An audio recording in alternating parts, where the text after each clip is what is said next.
Ah ça oui, c'est pas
qui nous a de façon pareille résisté totalement, qui a résisté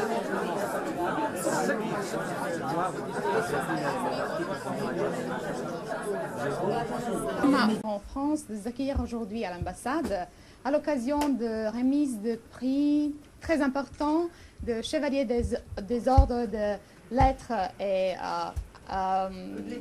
littérature à Madame Branka Bogavac, notre publiciste éminente et auteure de nombreux livres. Je dois dire que nous sommes fiers que ce prix très important et de la décision du ministère de la Culture et de la Communication de la République française de décerner la distinction à une citoyenne monténégrine avec plus de 50 ans d'expérience professionnelle et vie en France, car c'est d'une manière également reconnaissance vers notre pays, vers le Monténégro. Et donc, c'est dans ce petit bout de territoire du Monténégro en France, notre ambassade, que je suis ravie de féliciter Madame Bogavac et de passer les félicitations du Monténégro de notre président de l'Académie des Arts et Sciences, M. Sreten Perovic, et avec vous tous, chers amis, de partager ce beau moment d'amitié pour Madame Bogavac et amitié entre la France et le Monténégro. Je suis davantage plus heureuse aujourd'hui d'avoir avec nous M. Mirash Martinovic, écrivain célèbre de Monténégro, qui va partager avec nous ses impressions, le point de vue de Monténégro sur la vie professionnelle de Madame Bogavac et de sa contribution, et ainsi que M. Veličković, qui est notre peintre célèbre, qui est de même génération comme notre Dado Đurić, et qui va parler de Madame Bogavac, qui va remettre l'insigne aujourd'hui et qui nous a honorés avec sa présence. Donc maintenant, avant de donner la parole à M. Veličković, je profite de cette occasion une nouvelle fois de vous inviter de passer avec nous et partager cet agréable moment et de féliciter une nouvelle fois Madame Bogavac. Merci.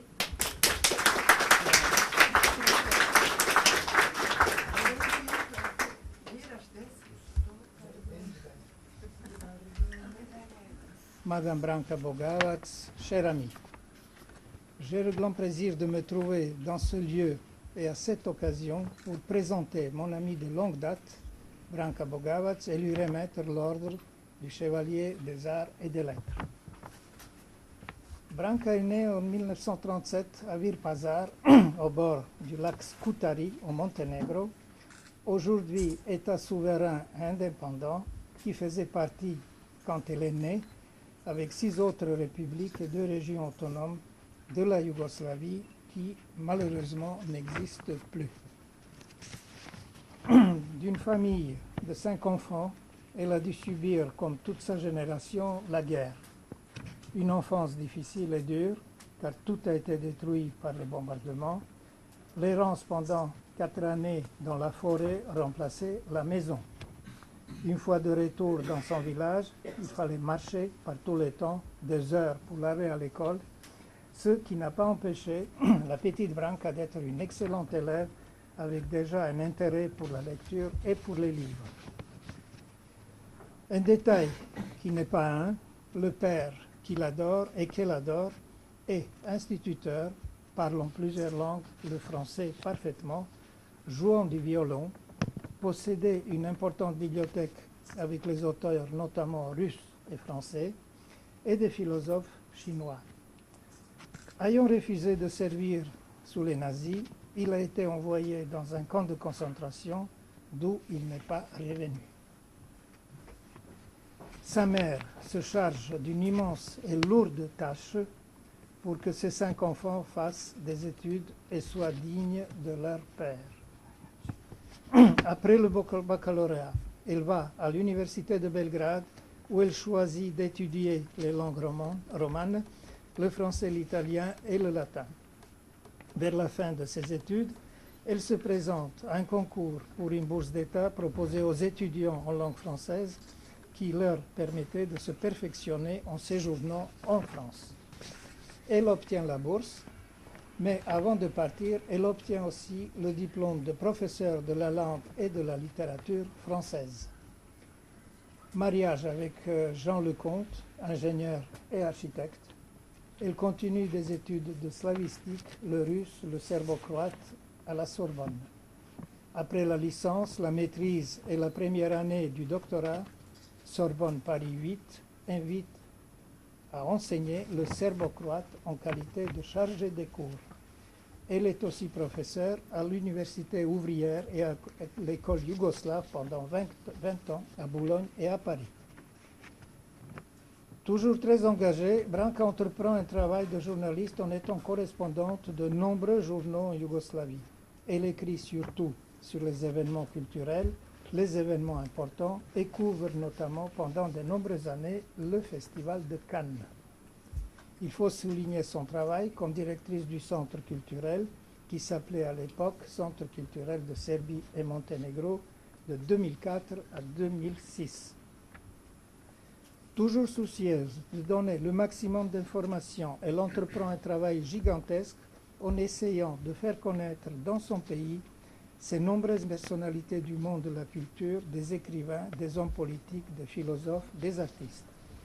La liste est longue et impressionnante.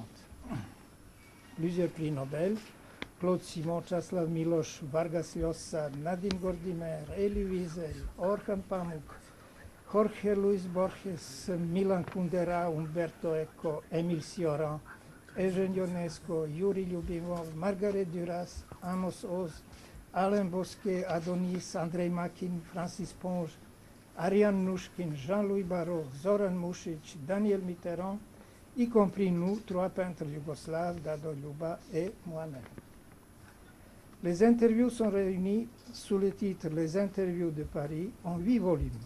Elle fait ce travail qui n'est pas terminé, loin de là, avec une énergie hors pair, réalise ses entretiens en posant des questions pertinentes qui révèlent la connaissance approfondie de l'œuvre de la personne interviewée. Ces entretiens représentent une richesse culturelle qui rapproche ses auteurs et créateurs avec les lecteurs. Parallèlement à son travail de journaliste, Branka Bogavac est aussi traductrice. Elle a traduit au serbo-croate le grand philosophe Cioran, les poètes Alain Bosquet, Jean-Claude Renard, Marie-Claire Bancard, et en français des poètes yougoslaves. Ces textes sont publiés en Roumanie, en Hongrie, en Russie, en Italie, en Angleterre, au Canada. Branca, comme elle dit d'elle-même, a pour objectif principal de présenter la culture française et les événements importants en France dans son pays et de faire connaître la culture de son pays en France. Le bilan est plus que positif. Le contact avec ces auteurs extraordinaires lui a appris que le bonheur n'est pas constitué d'événements exceptionnels, mais qu'il se trouve surtout dans le quotidien. Par ces questions, elle aide son interlocuteur, le rappelle, le charme, l'écoute, et tout cela parce qu'elle est ravie de pouvoir nous faire découvrir les plus grands secrets de leur vie qui, sans ses écrits, resteraient inexprimés. En lisant ces pages, en écoutant les perles de ces grands auteurs, on a souvent l'impression d'écouter les réponses aux questions qu'on s'est posées nous-mêmes. Ces questions et les réponses qu'elle raconte ne se lisent pas comme des textes journalistiques au sens ordinaire du terme, mais comme de la vraie littérature. Comme disait un critique, ces entretiens sont les seuls survivants de la littérature orale. Le cas de Branca est bien rare. Elle a su, comme personne avant elle, avec son intelligence, sa curiosité et avec une grande énergie, pénétrer dans tout ce qui représente la vie culturelle de Paris et plus largement. Avec ces questions, elle a su inspirer l'auteur à découvrir ses états d'âme, ce qui est logé au plus profond de lui-même. Plutôt que de travailler de manière conventionnelle, si fréquente et si habituelle, elle travaille avec simplicité et profondeur. Ce qui caractérise ces entretiens que Branka Bogavac mène avec ses auteurs qu'elle a choisis, c'est une grande spontanéité, car elle sait de quoi elle parle, connaissant son interlocuteur dans les moindres détails, ce qui lui permet d'être pertinente dans le dialogue. Ces entretiens représentent une vraie anthologie des grands noms, autant écrivains que peintres et autres. Ce ne sont pas des documents mineurs, mais des vrais témoignages sur différentes cultures. Ce n'est pas avec la légèreté qu'en général caractérise ce genre de texte, mais avec une grande responsabilité qu'il nous est libre. Sachant que ces inestimables documents seront les témoignages de notre époque, si complexes et si riches en événements, c'est notre histoire qui est écrite dans ces pages. Pour conclure, en ce lieu et maintenant, je dis avec beaucoup de plaisir un grand merci à Branca pour cet énorme et très important travail, cet engagement, cette passion hors norme qui nous fait connaître des vraies valeurs de notre siècle, de notre civilisation et de notre culture. Il fallait beaucoup d'audace et beaucoup de courage pour affronter ces monstres secrets. Je lui souhaite de continuer ce noble travail pour le bonheur de nous tous. Madame Branka Bogavac, au nom de la ministre de la Culture et de la Communication, nous vous faisons chevalier dans l'ordre des arts et des lettres.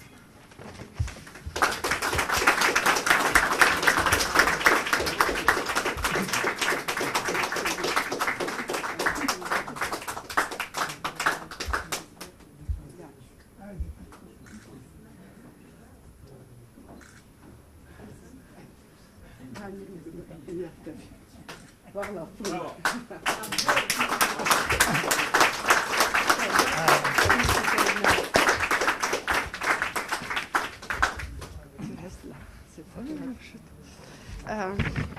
Avant de commencer ma réponse à M. Veličković, je demande aux personnes qui veulent s'asseoir, qui s'assoient, s'il vous plaît.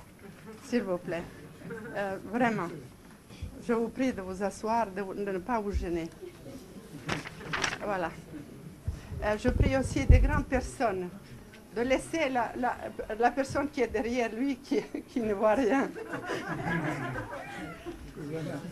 S'il vous plaît, c'est pour la commodité, pour que les gens puissent voir et entendre. Excellences, Madame Ollet. Madame Ollet représente le ministère de la Culture et de Communication de la France. Elle me fait honneur de sa présence. Monsieur Veličković, Monsieur Martinović, mes chers amis et ma chère famille, dans ce discours, je m'adresse à Monsieur Veličković. Après moi, Miraš Martinović parlera et après lui, je m'adresserai à mes invités. Je suis très honorée de recevoir la prestigieuse distinction française du ministère de la Culture. Et je suis très heureuse que ça se passe, cette fête, dans l'ambassade de mon pays, le Monténégro. Je suis d'autant plus honorée que M. Veličković ait accepté de me remettre cette distinction, ce qui confirme l'existence de notre amitié de longue date. M. Veličković est un peintre de renommée internationale. Ses œuvres ont parcouru tous les continents et se trouvent dans d'innombrables musées du monde entier dans les grandes capitales. Vladimir Veličković est né en 1939. Je voudrais une goutte d'eau, s'il vous plaît. Monsieur Veličković est né en 1935 à Belgrade.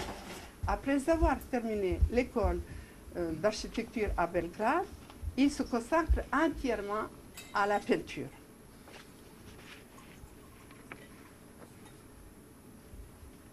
En 1965, excusez-moi, en 1965, il obtient le prix de la Biennale de Paris et il décide de vivre en France.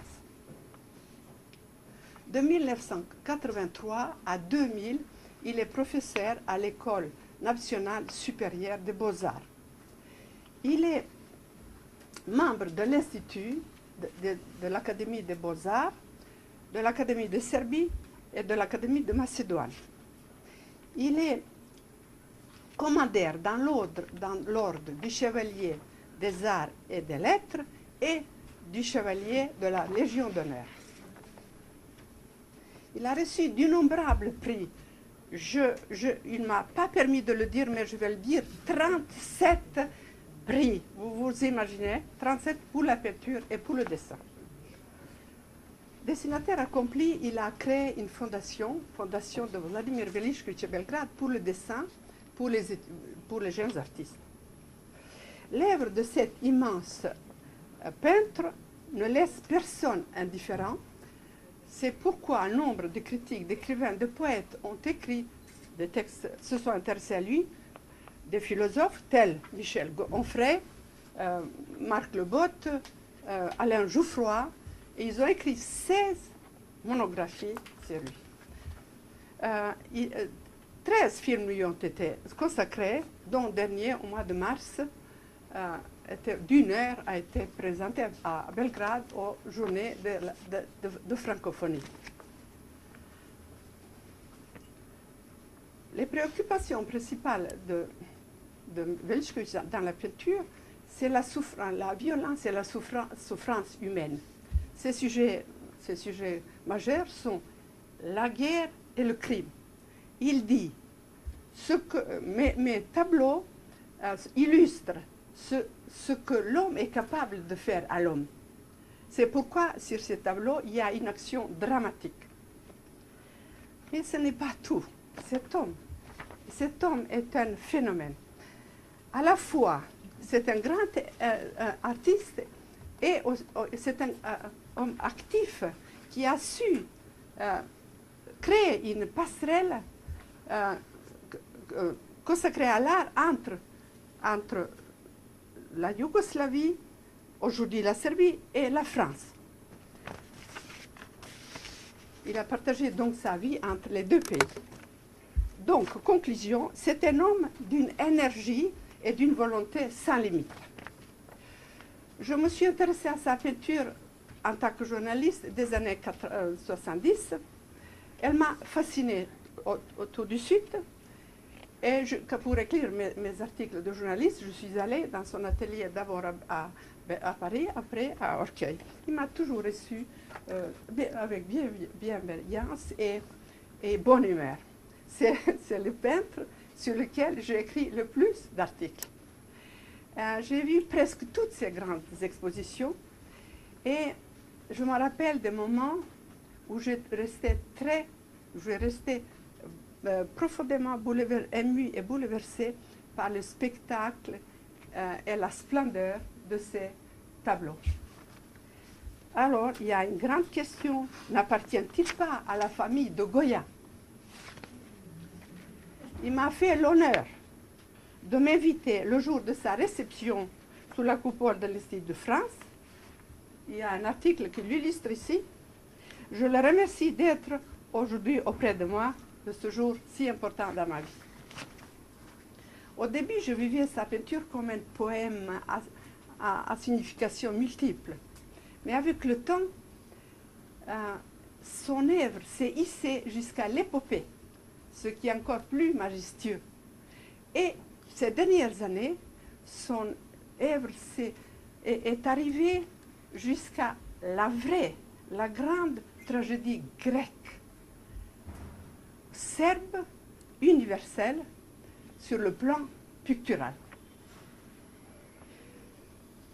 L'art suprême de Veličković est de rendre beau ce qui nous met mal à l'aise. Veličković essaye de réveiller l'humanité devant la catastrophe meurtrière de la guerre.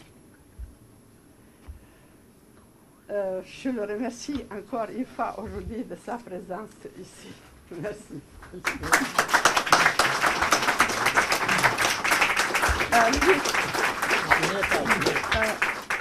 Vous avez vu à qui maintenant Prašmatinović est venu exprès du Monténégro pour cette occasion. Si. Velika je čast da govorim danas na ovoj svečanosti na kojoj se Branki Bogavac uručuje prestižno francusko priznanje vitez umjetnosti zasluženo bez sumnje. Branka Bogavac već pola vijeka živi u Parizu, svjetskoj prijestolnici kulture i duhovnosti, gradu svjetlosti i slobodnih ideja koje su se ovdje začinjale i odavde kretale u svijet. Zahvaljujući upravo njoj, ta svjetlost i te ideje su stizale i na naše jugoslovenske prostore kroz autorske tekstove i intervjue koje je ona pravila sa poznatim ličnostima, a koje su u Jugoslaviji objavljivali ugledni listovi i časopisi. Ti časopisi i listovi rado su čitani, čak kopirani i umnožavani, upravo zbog njenih tekstova. Tako su stizali do nas kao dragocjeni darovi na kojima smo joj bili zahvalni. Njoj zahvaljujući bili smo u prilici da pratimo kulturna zbivanja i duhovna strujanja na francuskoj, evropskoj i svjetskoj kulturnoj sceni.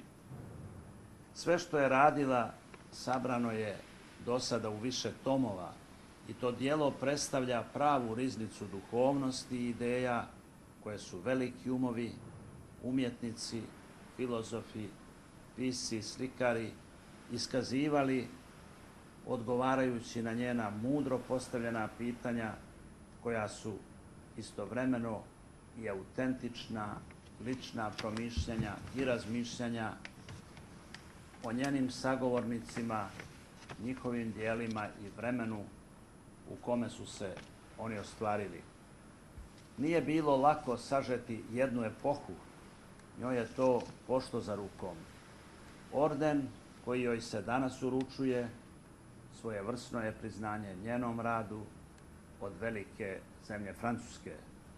Oni koji su odlučivali o dodjeli ovog odlikovanja prepoznali su u njenom dijelu iskrene želje i dobre namjere u povezivanju kultura i naroda, brisanju granica na tom velikom misionarskom putu kojim su se kretali i kreću njeni slavni sagovornici.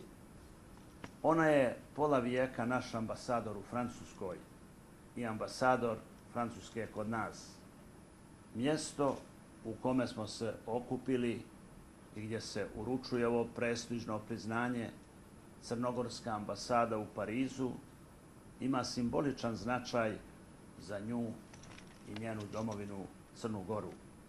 Moram da naglasim da je ovo mjesto njen izbor. Ona je željela da se ova svečanost dogodi u ambasadi svoje zemlje kako bi joj simbolično i stvarno bila bliža i prisnija. Kao njen dugogodišnji prijatelj i duboki poštovalac njenog djela doživljavam veoma značajnim ovaj čin, a nadasve značajnim priznanje koje joj je dato. Lično sam ponosan na nju i njeno djelo, kao i svi njeni poštovaoci i domovina Crna Gora.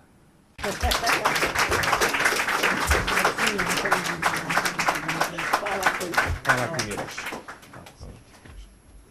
Il faut que ce soit Excellence, Madame Olé, Monsieur Veličković,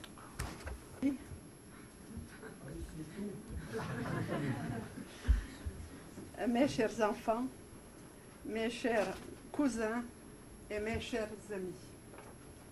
Nous sommes ici symboliquement sur le sol du Monténégro, ce petit pays magnifique, mais si grand par son histoire héroïque, et ses peintres et ses écrivains, grands peintres et écrivains. Son presse-évêque, Petar Petrović Njegoš, est le plus universel des poètes des Slaves du Sud. Mais en réalité, nous sommes en France. En réalité, nous sommes en France. Dans ce pays si hospitalier qu'un mot de Victor Hugo résume ainsi. Chaque homme a son pays et la France. Chaque homme a son pays et la France. Ça veut dire tout homme peut venir en France. Oui, ce pays est la seconde patrie de M. Veličković, de moi-même et de beaucoup de mes invités aujourd'hui dans cet endroit. Et je rends hommage à la France pour cette hospitalité et pour cet cosmopolitisme. Vous avez vu d'où venait mon amour pour le français, c'était mon père, donc j'ai conclu que l'amour est héréditaire. Le premier monténégrin qui a reçu cette distinction fut le peintre Dado Đurić. Le deuxième, l'écrivain yougoslave Danilo Kiš, dont la mère est monténégrine. Moi, je suis la troisième. Et je suis très fière pour mon pays, le Monténégro, de l'avoir mérité. Paris est pour moi la capitale mondiale de la culture, où naissent les idées, se croisent, se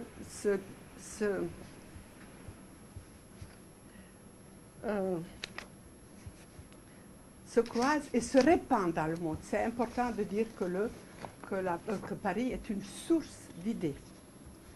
Le grand écrivain balkanique Kadare a dit que la France doit sa naissance au livre. Mes livres doivent leur naissance à Paris.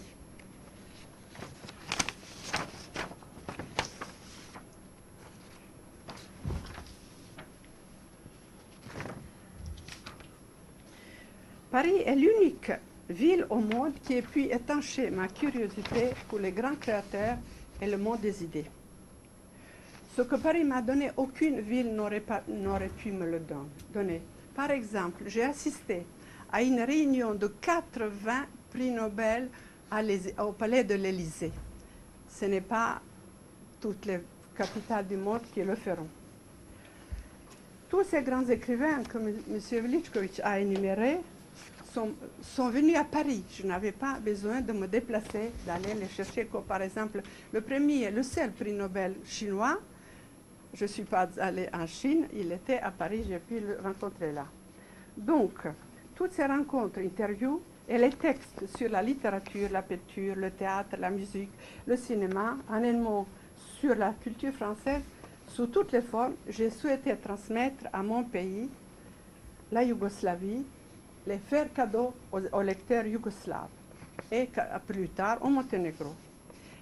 L'écriture fut ma façon de rendre la dette envers mon pays que j'ai quitté et d'exprimer mon admiration pour la culture française. Maintenant, je m'adresse à vous, mes chers amis. C'est un grand jour pour moi et je souhaite partager avec vous. Inviter ses amis et sa famille, ça va de soi. Mais j'ai invité ici nombre de grands artistes pour les remercier d'avoir participé à la naissance de mes livres. Parce que dans cette assistance, qui m'est précieuse, où je compte nombre d'amis, il y a une multitude de vocations. Je commencerai par mes collègues de la fac. On était étudiantes en même temps, on était jeunes, joyeuses, mais on avait peur des examens.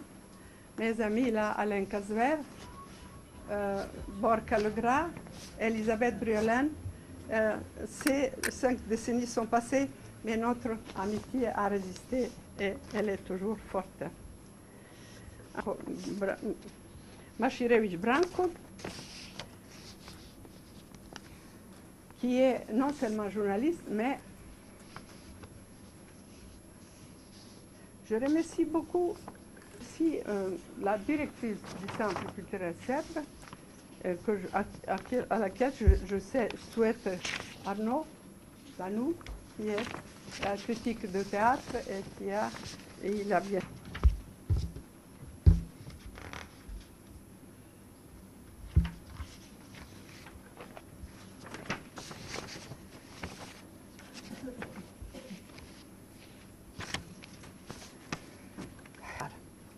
Parmi eux se trouve Madame Elena Kadare, qui est une grande amie depuis 20 ans. Marina Glamočak, je les remercie de leur présence. Je salue mes amis les plus proches, Monsieur et Madame Charrier, Monsieur et Madame Jacques. Je remercie, je remercie de sa beauté. L'attention de mes enfants me comble, c'est une famille unie. Je voulais dire que c'est grâce à mon fils Alexandre que je me suis intéressée à la personne la plus importante pour moi, Jean Lecomte, à qui je dois tout. Pour cela, je lui rends hommage. Il a tous les mérites d'avoir vécu avec une monténégrine difficile et exigeante pendant 5 décennies.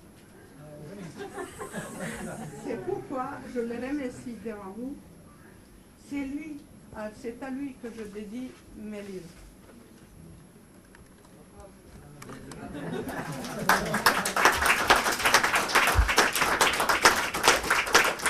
Madame Mollet, vous représentez le ministère de la Culture. Je vous remercie de votre présence à un moment si important pour ma vie.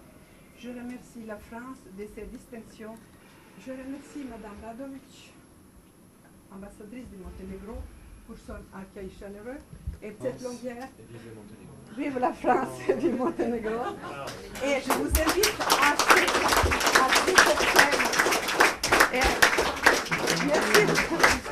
merci de votre. Ah oui, j'ai un cahier, je porte.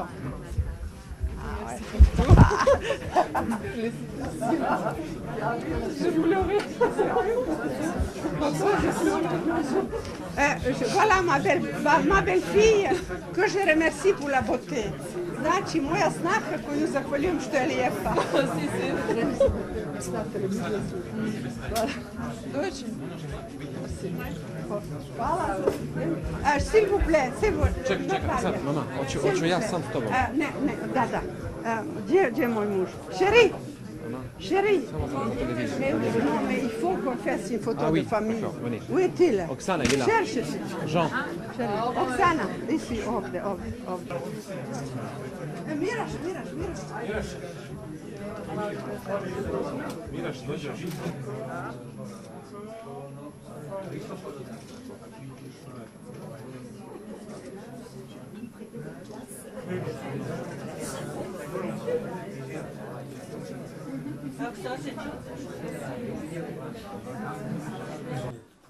Sad želim da budem Crnogorac. A sad je to moderno ili zašto želite? Pa kad je princa što A, nije. da, tačno.